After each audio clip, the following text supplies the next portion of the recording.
Oui. Je n'aimerais pas qu'il étonne les gens de voir cette émission et de se dire seuls les Arabes ne se sont pas prononcés sur leurs relations avec le peuple juif. Nous sommes le peuple qui a vécu le plus longtemps possible le plus longtemps au cours de l'histoire aux côtés des Juifs, avec les Juifs. Quoique les occupants européens en Afrique nous aient dressés les uns contre les autres, nous avons continué à coexister. Il existe maintenant un conflit politique, d'ordre politique, et là, si je dis mon opinion, dans ce conflit-là, je rejoindrai ma communauté, c'est-à-dire je serai auprès des Arabes, auprès des Palestiniens. Et je n'en voudrais pas à un Juif d'aider l'État hébreu. C'est tout.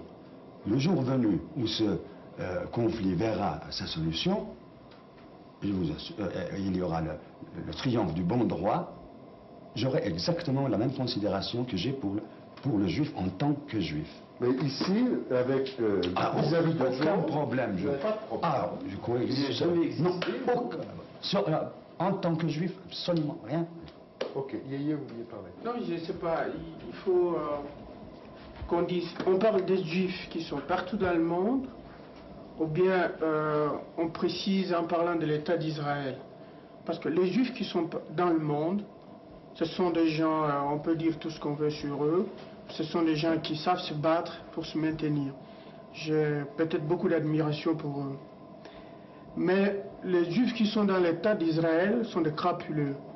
Voilà, ceux-là, franchement, c'est quelque chose. Hein. J'aimerais savoir pourquoi ils sont crapuleux. Ils sont crapuleux parce qu'il y a ceci. Ils ont fait du peuple palestinien ce que eux, ils ont crié haut dans le monde qu'on était en train de le persécuter, qu'ils n'avaient plus de terre, tout ça. L'organisation mondiale, l'ONU, leur a donné un lopin de terrain sur base de la résolution 400, comment on appelle ça, 423, je pense.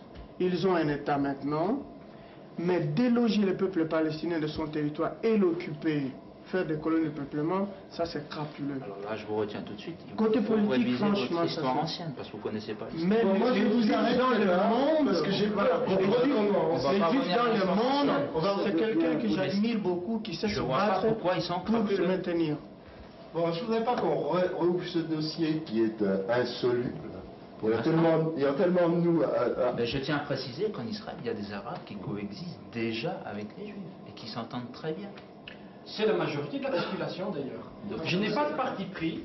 Officiellement, il y a pas de Il faut de l'honnêteté intellectuelle. Mais là, je suis Il ne faut pas défendre des choses qui ne sont pas défendables. Les Juifs sont adressés, à ce moment-là, je défends la cause juive. Oui, oui.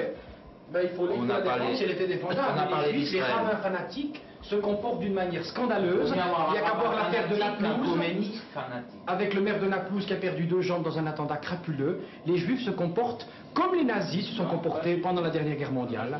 Ils ont beaucoup, je dirais même que les Israéliens, pardon, pas les Juifs, les Israéliens se comportent d'une manière tellement nazie, tellement fasciste, qu'ils font également beaucoup de tort, le même tort que font les Juifs qui ne cherchent pas à s'assimiler. Sur le terrain, vivez-le sur le terrain. Après, vous êtes dans un pays, vous êtes minoritaire et vous êtes vieillissant dans votre pays. Aussi.